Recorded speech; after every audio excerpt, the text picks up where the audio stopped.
Well, thank you for coming. I'm Henry Hughes, and I've been a friend of this gallery for 20 years and seen many friends around me. And I was very close friends with Paul Gentry, our honored featured artist.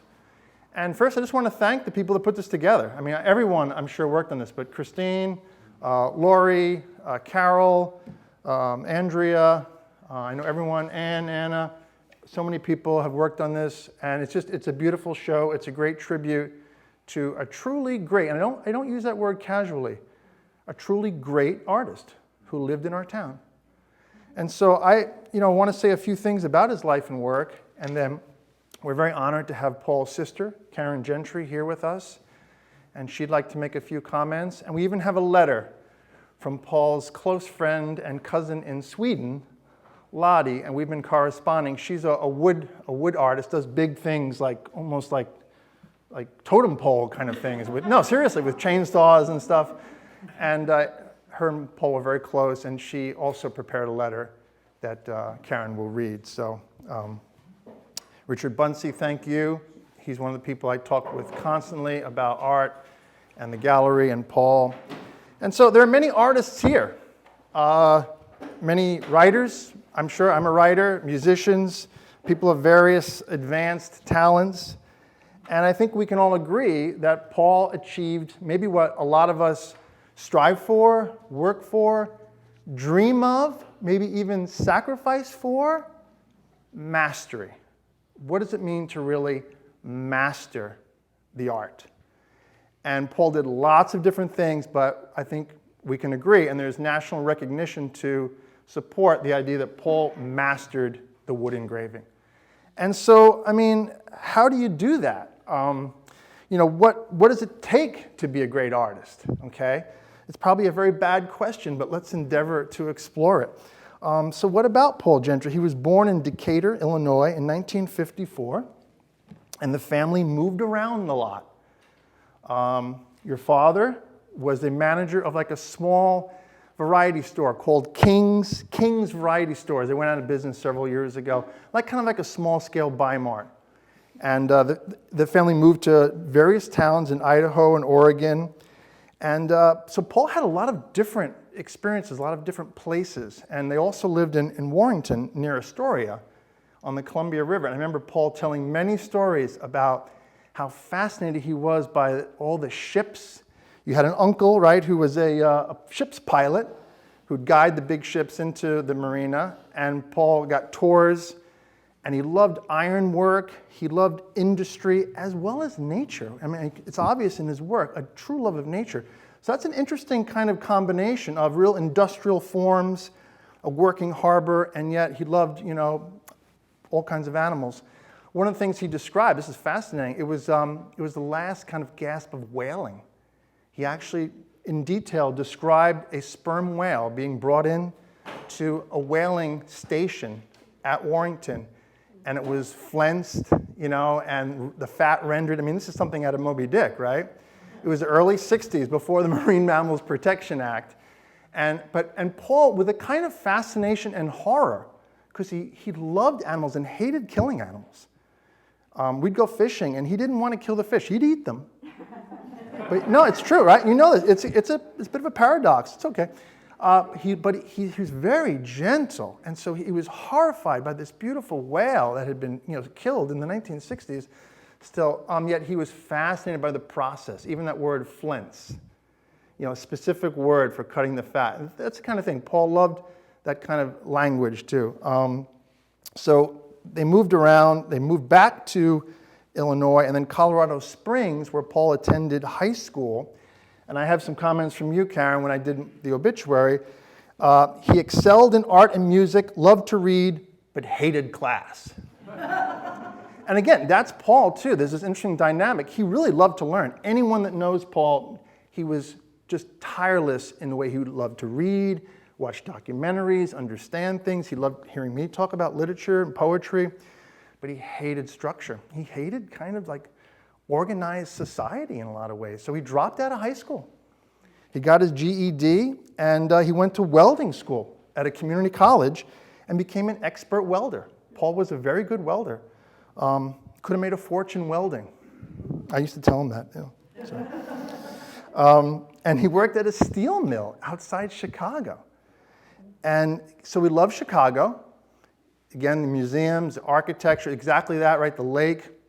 He took a lot of photographs, hundreds of photographs, lots of sketches. Very influenced by Chicago, of course. The Institute there had a big impact on him. He loved going to the museum. But he joked that he got burned out on the steel mill. And a lot of times it was the people. He was sensitive, and he was kind of an artistic intellectual, but was kind of thrown into these industrial jobs, and people teased Paul because he was sensitive. Some of you might remember the possum story, that he loved possums, and somebody brought in a dead possum and hung it in his locker. No, it's a true story. He told me this. And so, he was kind of teased, kind of bullied, by these tough steel workers. So he left the steel mill, and he joined a furniture factory in Seattle. He had a friend who had a small furniture factory. We don't have any of his wood boxes here, but maybe some of you own them. We own a couple. Chloe and I have some beautiful, exquisite jewelry boxes. He was a master, cabinet maker level fashioner of wood. And so we learned that at this little furniture factory. And I think they're probably all sold out. But he was great at that. And he loved the Northwest, Pacific Northwest. So Paul enjoyed hiking. He was in his prime, a very good, strong walker. Camping, observing nature, fossil collecting. Thanks to Lori, that donation, that collection, what was left of it was donated to the University of Oregon. Again, in his prime, he was a superb amateur naturalist who had a massive collection of fossils, and he documented them, and he had a book. And it was he was about to publish the book, and then they changed the laws on accessing fossil beds, that you couldn't go out with your pick and dig fossils in the old way in the state of Oregon. So the publisher canceled the book. But he loved that. And in fact, I've always thought the fossil is kind of nature's print. And here's the great printmaker. Think about the kind of geologic prints, right, that fossils leave us. And he loved astronomy. So he bought this expensive telescope. And I gave him crap. I said, Paul, you can't even afford to pay your water bill. You paid $500 for this telescope. And he says, oh yeah, they just found water on Mars. So I mean, he was joking. We were drinking vodka, of course, in his house, just a few blocks from here. And he would love to joke about that. But again, that's kind of the essence of what I want to convey, is that this genius here that also just kind of blew off other things. He just didn't care about other things that got in the way, like paying a water bill. But he wanted to see Mars because it was getting more exciting. Maybe they found some water, some frozen, maybe some ice on Mars. He took art classes at Edmonds Community College. Some of that earlier work, you'll see when you walk around, prints, drawings, very abstract, more kind of primal, iconographic kind of stuff. Wild, different from the kind of measured, controlled printmaker we know, the engraver. So that's stuff he did at community college. He also met Al Widener, became a very close friend, and Al and Paul fashioned a lot of wood. They worked with cedar, using some traditional Native American patterns, and they made dulcimers. I think they bought kits, but they also, I think they kind of put a few together on their own. So again, to add to Paul's brilliance, he could basically make a working instrument, and he could play. He could play serviceably well. I mean, he could play guitar, and he played the auto harp. He could sing. He and Lotta, actually, the Swedish cousin, made a folk album. They recorded a bunch of songs, and he played them. So in Seattle, Paul began working for Daniel Smith. Those of you who are artists know it as the very famous art supply manufacturer. Once again, Paul's intellect, engaged by the love of inks and pigments and dyes. He became like a trusted tester for the company. He also met his wife, Peggy Ashcroft, in 1994 at Daniel Smith, and they bought a property outside of Monmouth. Okay, Richard, which direction would that be, the old house? It was on Field Road west of Monmouth, about 5 miles. Okay. 4 miles. Beautiful rural property.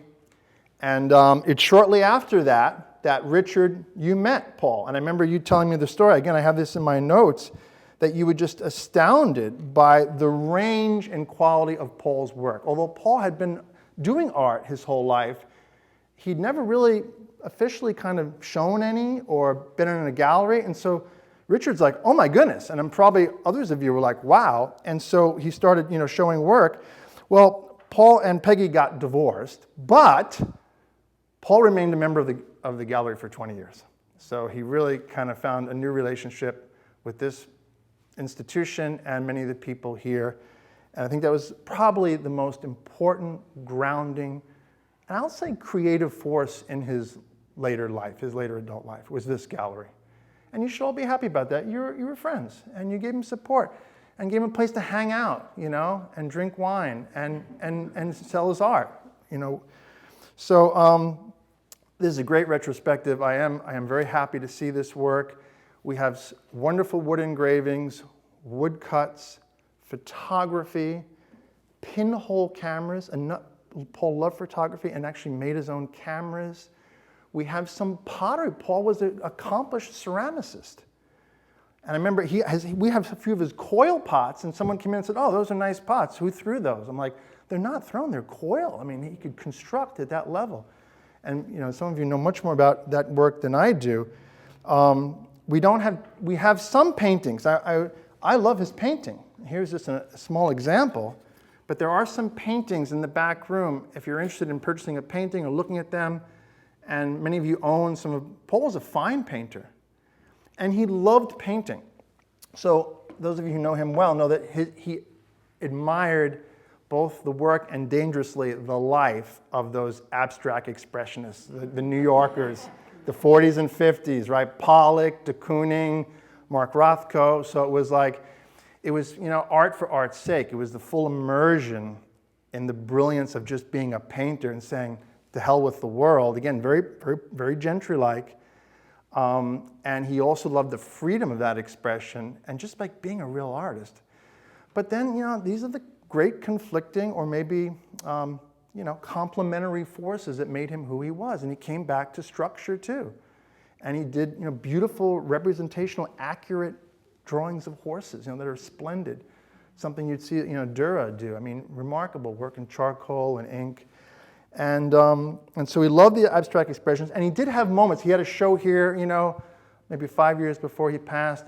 We own some of those pieces, so that you can look for his work as well. But he came back to the wood engraving, and about 2001, he really bears down on that medium. There's a lovely artist statement, I believe, somewhere here. This is just a quote from it: "The physical act of cutting a design into a block and seeing the stark clarity of the print excites me like no other medium." And then Paul also, I think, in terms of a sense of place, he'd moved around a lot his whole life, but this was his home now. So after his divorce, he bought his own house on 4th Street, and he lived there. He had a beautiful studio and a full garage, full working shop. And so that sense of place, Paul identified with the great regionalist printmakers of the Depression era, like J.J. Lanks, Thomas Nason. And you'll recognize that. And that was the golden age of book illustration too. Books had beautiful wood block or wood engraving prints. And Paul identified with that sense of place. And you'll see, I think that's really the height of his achievement as an artist is those lovely renderings of the Willamette Valley or the Northwest, whether it be the coast or inland and animals. It's just extraordinary work. That fine linear tint, these prints come alive. And I was talking to Greg Pullen, an art professor at Western. He studied with Barry Mosher, probably one of the greatest book illustrators of all time, a fantastic wood engraver.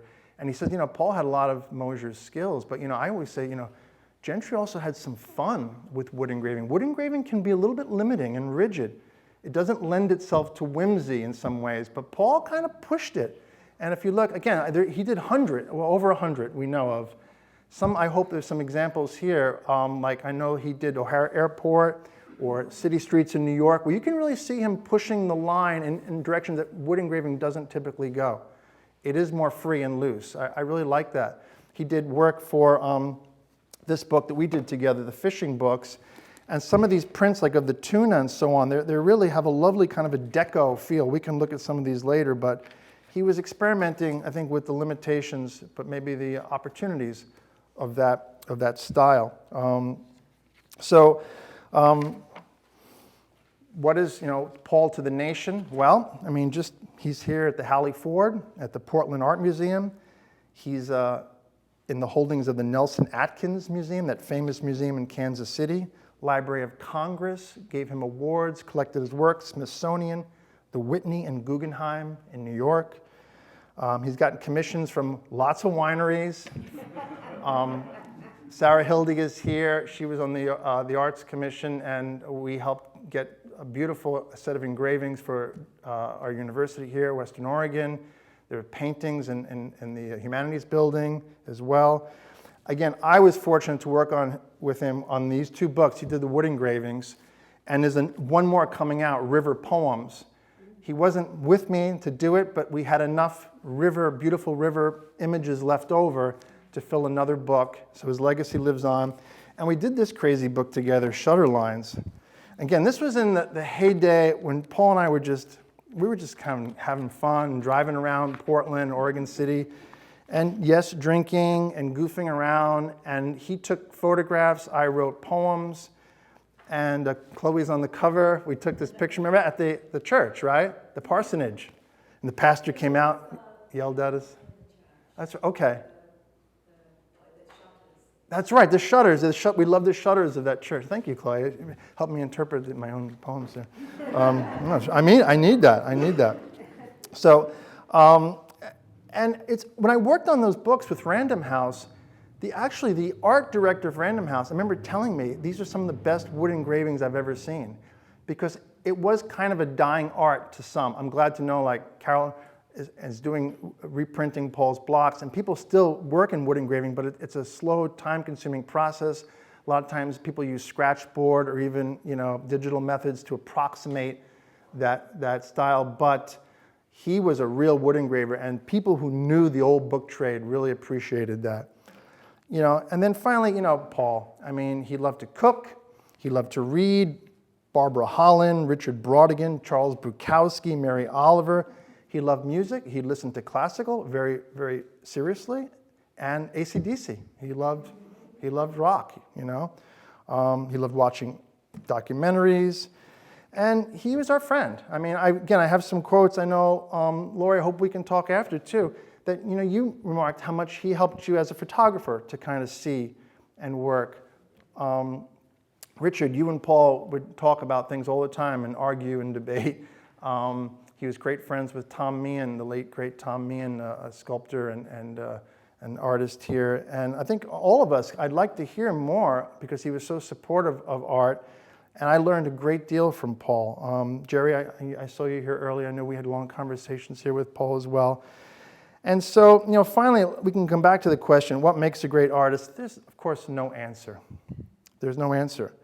But I'll repeat the words that are stenciled on the wall here, and you can look at them later. I say that, that Paul Gentry was the most uncompromising artist I've ever known. He dedicated his whole life to making beautiful things. And that's really what he taught me too. And I can't live up to that. I don't know if I want to, but you do the art. Like nothing else really matters. It's kind of a scary zone. But I know it's true of great artists. And so you don't pay your water bill, you don't cut the grass, you don't clean your house sometimes. But we love this man. I loved this man because he was into a place that is so powerful and so rare and special that I think that's what it really means to be a master, to be a great artist. And so we might not want to go there, but maybe we can be inspired by that and just do great work. So Paul Gentry, thank you for giving us this show, and thank you all for coming today.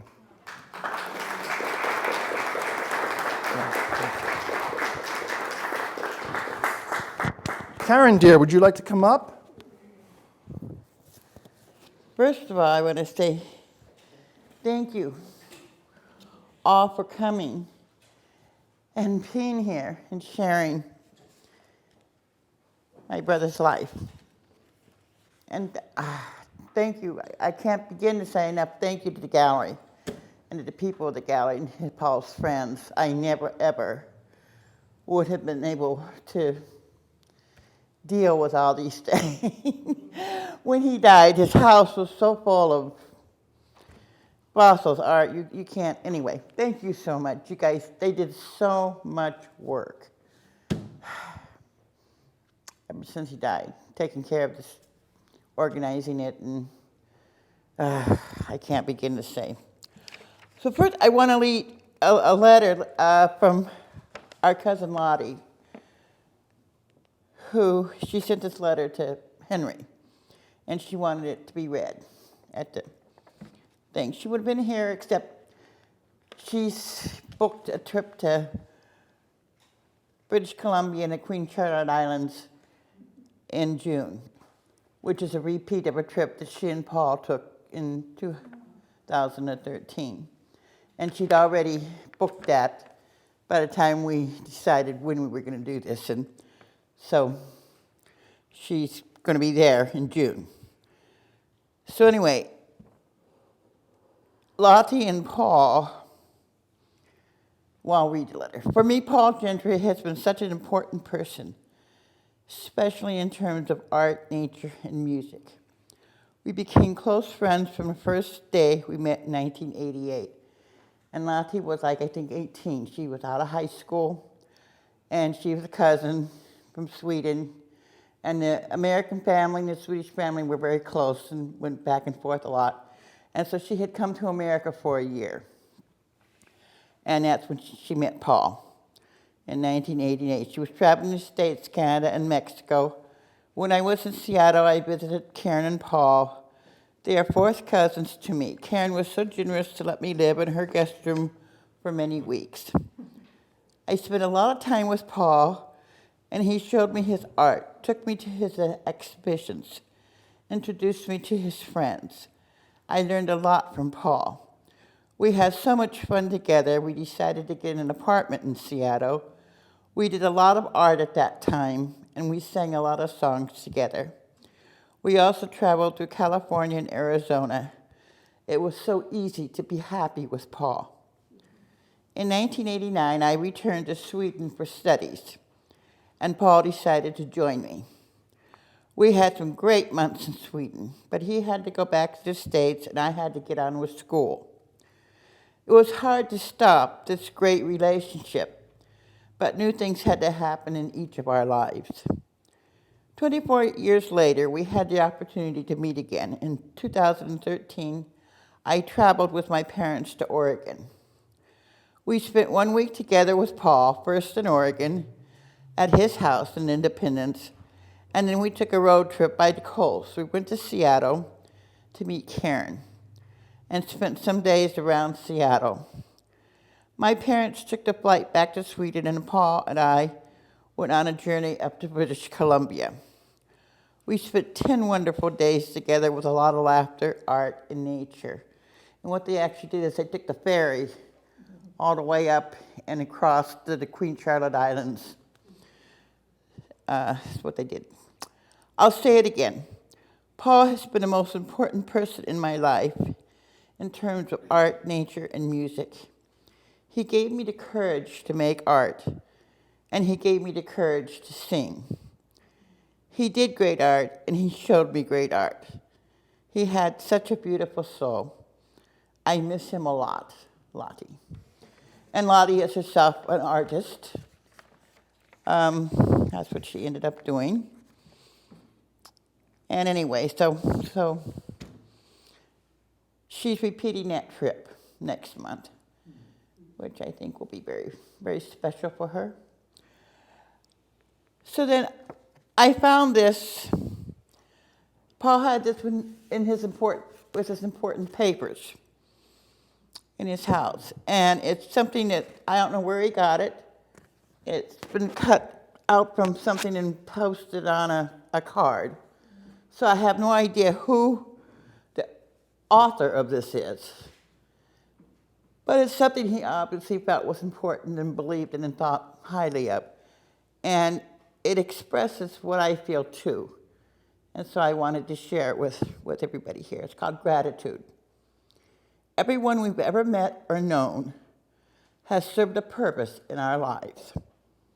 Some have given us experiences through which we learn valuable lessons. Some have fulfilled a purpose we can't yet see, and perhaps never will. We can be thankful for everyone who touches our lives. They guide us along our journey.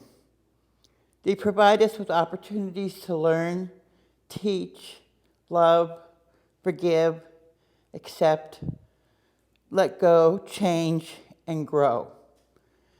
They are essential to our never-ending development. And so I'm just so glad that Paul and my journey got to go together for so many years, and for everyone he ever met. Thank you so much.